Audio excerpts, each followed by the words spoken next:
Welcome to the Visible Entrepreneur Podcast, Season 5.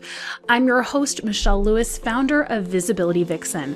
I've spent years studying color psychology, branding, visibility, and publicity, all geared to help you hit your goals faster than anyone else.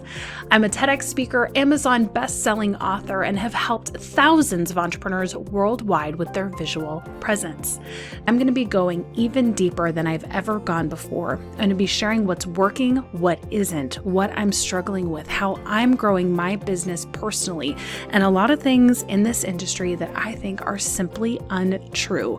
My goal is to help you blow up your brand in the best way to attract your ideal audience subconsciously. If you're ready for growth, go to visibilityvixen.com to get started today.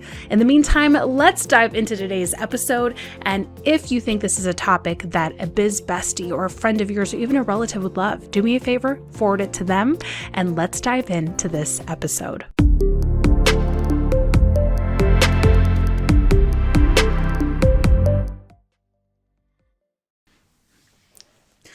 Hello, everyone. I hope you are having an incredible week because today is going to be an awesome episode here at the Visible Entrepreneur, and I hope you're excited for it. It's been a while since we've talked about publicity. And I thought, why not bring this back? Why not have a chat about it? Because I think it's an important thing to talk about, and you probably do as well. So in today's episode, we're going to be talking about 5 steps to consistent brand coverage in the media so that you can start landing more press as we move forward in the year. If you're like, Michelle, what do you know about press? You probably haven't heard me talk about it much, so I'm excited to do so. A lot of my products at Visibility Vixen are press-centric, aka the brand video bundle, the podcast pitch kit, the press page template, and the Stage by Summer. The Applause Academy. Stage by Summer is the masterclass that leads into the Applause Academy course. I actually just released a newer product called the Mini Bio Writing Workshop. So all of these things are all about PR. And if you're interested in grabbing all of them in a bundle, we call it the Publicity Pack, and you can find it at visibilityvixen.com. So let's talk about press. Let's first talk about the difference between visibility and publicity. Visibility, what you're doing organically in order to get traffic, subscribers, customers. PR, what you are doing on other people's platforms that is bringing attention, trust, and credibility. That's the difference. So really important to understand that distinction. You hosting a masterclass, visibility. You hosting a masterclass in someone else's audience, publicity. Making sense? Okay, so one of the most important things and why you need to get media is because it's going to be very helpful in the long term for a couple of reasons. Yes, you're going to be seen as more credible in your niche. A lot of people put PR on the back burner for a little bit too long, even when they're established, because they just don't want to deal with it. The problem is it becomes very, very hard to get them seen as the authority in their niche in the world, right? Easy maybe in the entrepreneur space, harder because, you don't have something in Forbes or Entrepreneur or wherever, depending on your niche, that gives you that credibility so that when you pitch later to get a book deal, to get, episodic television, to get a documentary, to do whatever, get on Oprah, it's going to be near impossible because you haven't put these steps in place. I've worked with a lot of people in PR, which has been fantastic, and we've had incredible achievements. But I've also had people that have gone to a certain step and then backed out. And so I think it's really important to talk about it because you don't always have to hire a publicist. Like, you can do a lot of this yourself. So today's episode, we're going to talk about a couple things you can do. In terms of my credibility, I have a wonderful friend in the business. Her name is Kristen Marquet. We co-authored a book together called Publicity Jumpstart. We're actually revising it now because we're going to be relaunching it so that it's not only available in ebook, but in paperback and hardback. So stay tuned for that. Be sure you're on the list, on my email list, if you would like to get that announcement. She is one of the best publicists in the business. She has shared her knowledge with me as well as so many other people. So that's who I learned from. It helped me book opportunities, TEDx, EO Fire, Good Morning La La Land, We have Huffington Post, we have Small Business Trends, we did Just Luxe, we did a bunch of different things. And then when I started Color Cure, I started really pushing for PR there, and that has worked really wonderfully. I was able to get on the Mind of George podcast, as well as the Steve Sims show, as well as having a feature come out on Insider and Daily Mail. So these things can work. They can work for you. You don't have to have a lot of credits or logos to your name. You can just start building from scratch right now. So the first step is you want to figure out who your target audience in terms of media outlets will be. So if you are maybe a mindset coach or a doula, maybe you're not going to push for Forbes. Probably not. You're probably going to want to go more like Elephant Journal, right? Whereas if you have, right now I'm working with an amazing client and she is an incredible author. And so we're going to be pushing her towards more of like Forbes and Entrepreneur and stuff, because she's booked a lot of stuff in the book industry in terms of that media. So we're going to be switching over here to more worldwide establishment. Making sense? So all you need to do is look up media outlets, look up if they have subcategories that would be applicable to your niche, and start making a master list. I love starting with like, okay, here's my tops, here's my dreams, here's my mids, like ones that I might be able to start pitching to soon. And then here's my smalls, maybe even local, that you can start booking in order to start building up your repertoire and then building up the scale. Really, really easy. And having that media list is going to be so valuable for you so that you can just start pitching down the list until you secure them. It's also really important to craft compelling story ideas. This is one of the things that I love doing because it needs to be unique. You can't just say, I had a hard childhood and I turned things around and now I'm this incredible success. Great. That's in every person's story. What's unique about yours? And this is something I talk about in the mini bio workshop, because when you introduce yourself to the world in your mini bio, one of the most key parts is your story, and you have to get that across in one sentence. So what's unique about you in terms of what you do? Start pulling from specific stories. For example, with Visibility Vixen, I'm talking a lot about, hey, I had this acting coach tell me when I was 14 that I was too ugly and overweight to ever be on camera, so I hid. Now I had to step out and start teaching other people visibility, right? That's part of my story. So that would be more of my angle if I was pitching Visibility Vixen. If I was pitching Color Cure, well, that's not going to work because this is all about color psychology, right? So instead, that one's going to be much more specific to, hey, I struggled with multiple organ failure. I, didn't think that I would make it. I started studying light and the sun and color, which led me to color psychology and impacting other people with how incredible color was. That's going to be part of my story there. It's going to change depending on what you're pitching, but it's important to figure out unique parts of your past that make you uniquely qualified to what you do now. And that includes how you're going to pitch these outlets, because no one wants a page-long email. If you're pitching for Visible Entrepreneur, please stop sending me page-long emails. Instead, go through the podcast pitch kit, get the itinerary, and send it to me in that format. Sorry, a little rant there, but I deal with it every single day. We need to make it short and sweet and figure out what would really reach people that are my target audience in this media outlet. You're not going to pitch your story to Forbes the same way that you're going to pitch it to Oprah. So we need to be able to be flexible depending on where we're pitching. Are you pitching towards a strategy-based podcast? Well, then no one really gives a rat's about, the personal story. They want to know more of that formulaic, how you got into that strategy. Whereas if you're going in a really heartfelt podcast, then that's what you're going to be talking about. I just did a guest segment for a friend of mine, Carly Hill, and we talked about visibility barriers. I'm not talking about strategy. I'm talking about emotionally what's holding you back from being visible. And you deserve to really, really help people with your gift, but what's holding you back. And let's look at that and let's break that apart. So it's going to vary depending on where you're pitching, and it's important that you can pivot your story accordingly. None of it's made up, none of it's false. It's just what pieces are you pulling on from depending on the outlet. Making sense? Okay, so we've talked about defining your target audience and your media outlets. We've also talked about crafting compelling story ideas. Now we're going to go into building relationships with journalists. This is possible. It's as easy as figuring out, okay, if I'm pitching to Huffington Post, let me start following some journalists, let me start following some editors, let me start interacting with them. Just start sending them emails. It doesn't have to be, the first email doesn't have to be a pitch. That's usually actually a poor way to do it. You can just start by building a relationship. Hey, I saw this. I just want to let you know this part really spoke to me and blah, blah, blah, blah.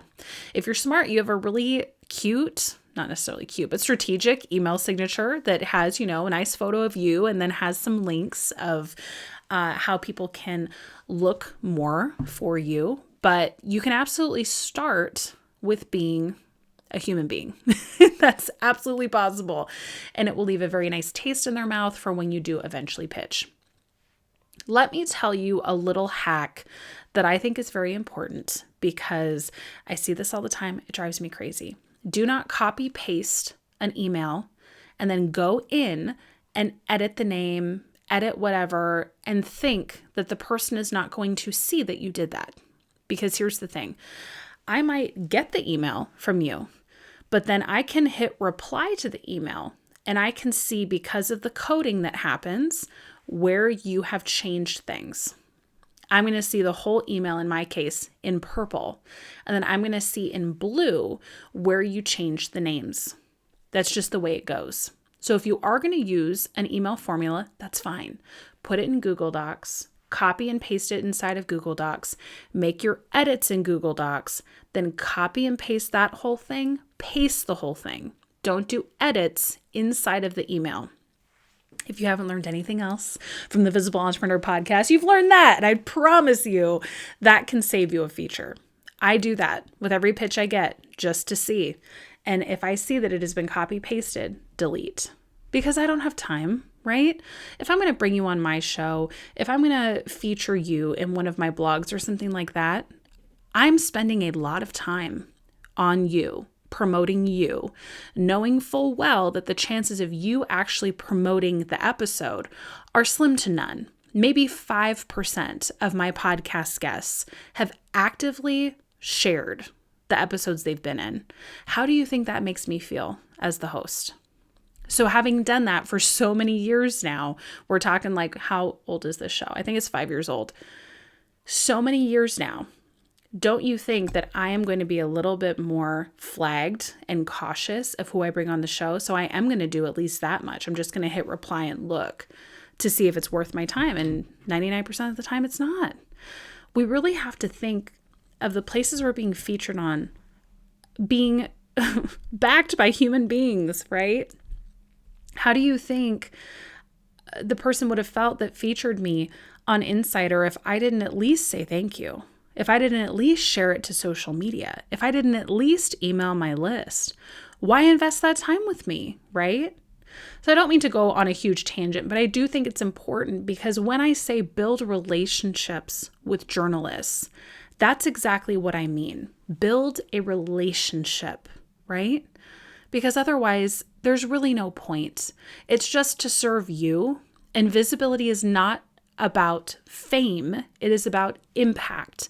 If you're in it for fame, unsubscribe and please leave because I'm not interested in talking to you. There are plenty of people that are fame-driven in our industry that are completely self-serving that you can go follow if that's how you want to be. But if you're about the impact and about the connection, which is how I like to be, then this is a great strategy to start employing. Usually we're so busy in our daily business, me too, that it can be really hard and we put press on the back burner because it does take an investment. It does take some work. But I guarantee that if you just get a little bit organized with your project management software like Asana, make your media list, make your lists of journalists, go follow them all, interact once a week, you are going to have a leg up when it is time for you to pitch and to consider being featured. So that's all I'm trying to say. Sorry, it was a bit of a tangent. Okay. Step 4, develop a comprehensive media kit. So a media kit, a press page, essentially, they're the same thing. It's just presenting you to the media to see if you should be featured. Now, I personally think the number one thing you should have is a press page. It's much easier to send a hyperlink in an email versus an attachment. People don't want attachments. But you may be in an industry where they still do use media kits. So you can do both. I have a client building her press page right now. It's fantastic. And then under the photo selection, it says download media kit and it's a PDF. You can do that. Absolutely. So there's a bunch of different ways that you can do it, but essentially it needs a unique title of who you are. Don't say visibility coach. Don't say mindset expert. Make it as specific to your industry so someone can read that and go like, oh, okay, now I get it. Do I call myself a visibility expert? No. Now I call myself a visual presence expert. It's different. It's a little bit more unique. So make sure that your title is unique. High quality images, high quality videos of interviews. If you don't have those, you absolutely, no matter what, should have a brand video. That is so incredible for a press page. And I do have a training on that if you want to snag it. You need company information. You need your mini bio. You need relevant contact information. You need 3 different possibilities of what you can speak on that's individual to you. Now, a lot of people out there say you need a press release on this page. You don't. Press releases are a huge waste of time. I don't know why people like them so much. It does nothing. Maybe if you're like opening a new restaurant. I have a client who's a restaurateur and like absolutely that's going to work because then that can get picked up by local newspapers, etc. Coming from film industry and music industry, I've had plenty of press releases on myself and they've done nothing. So don't worry about those. Making sense? So press page, get that built on your site. You can have it as a category in your navigation, says press. And then if you want to, you can also have a button on that page that has your media kit available for download. All right. I personally don't have a media kit available for download. So you can just do a press page. Last but not least, follow up, be persistent. This is where the project management software comes into play, like Asana. Set your task. Set it recurring, send out your pitch, send out a follow-up 2 to 3 weeks later, send up a follow-up 2 to 3 weeks later. If you still don't get a response, set that due date for 3 months from now. Go back to it then. That's what it's about. It's about the math. Inside the podcast pitch kit, we actually have a tracker and you can, keep track and yes, no, and follow up and blah, blah, blah. And it's really important because number 1, people are busy. It might not be the right time. Number 2, you're busy. So we need to be able to set up these follow-ups so that we can be consistent trying to get those dream features. You can get them. You can. It's just going to take some work. So don't be afraid to invest that kind of time and follow up. Be persistent. I'll tell you a funny story. I actually created these boxes for Color Cure when I released Color Secrets because I really wanted to get this book into the hands of some of the top influencers in my field. So I got these beautifully designed boxes. I had confetti in them with all my colors from my brand. Very nerdy. I had my hardcover and my paperback. I have a brochure. I have a handwritten note. I have my business card, etc. And so for me, I would then look up each person. And by the way, legally, you have to have a mailing address on your site for your business. Just so you'll know, it needs to at least be in your terms and conditions. It should be on your contact page, etc. Many people, huge entrepreneurs, actually are disregarding that law, and I found that out the hard way. But in this case, there was a mailing address, right, for this one person I really, really wanted. So I mailed it, and it got returned. And so I reached out, and I'm like, hey, I sent you this box to your business mailing address, and it got returned. Here's the address. I would really, really love to get this in your hands. Is there another place I can mail it? And they were like, oh, well, I should have gotten it. I'm not sure how. Do you have the ebook? So I sent the ebook. Okay, great. I followed up. Like, hey, have you read the ebook? Oh, no, I haven't gotten a chance yet. Weeks and weeks and weeks, right? People are busy. It's fine. So I'm like, I am going to figure this out. And so instead of the post office, I went to UPS. We did some digging and we figured out, okay, we're going to change the attention to blah, blah, blah, blah. And I resent the box. I haven't gotten it back yet. But that's what I think is so important. That kind of tenacity. It's like, I have to get this to them. So I don't care what it takes. I'm going to figure it out and I'm going to be persistent because I know that this book changes lives and I want to get it into their hands. Having that kind of maybe crazy mentality is so powerful for you getting PR, because that kind of passion that you have, you can't make a journalist, an editor, a host have. Like, you have to have that, right? You are your own champion. And that's so true when it comes to PR. All right, rant over. I hope that this has been helpful, talking about 5 steps to getting your brand more coverage in the press. You can do it. I promise. It is absolutely possible. I have faith in you. I hope that you can move forward with confidence with this and that this has helped you in a small way. Again, if you want more coaching and strategy about PR, I highly recommend the Publicity Pack. You can find that on my homepage at visibilityvixen.com. Be sure to make that investment. It really isn't that expensive, to be honest, because this is going to help you dominate podcasts and stages and whatever other PR that you are wanting to master in the coming year. All right, that's it for this episode. Thanks for being here. I hope this was helpful. Please reach out to me and let me know if this was a helpful episode to you. And do you have a friend that would really, really like to get in the media this year? Would you please share this episode with them? I think it'll be very helpful. All right, see you soon. See you in the next episode. Thanks for being here.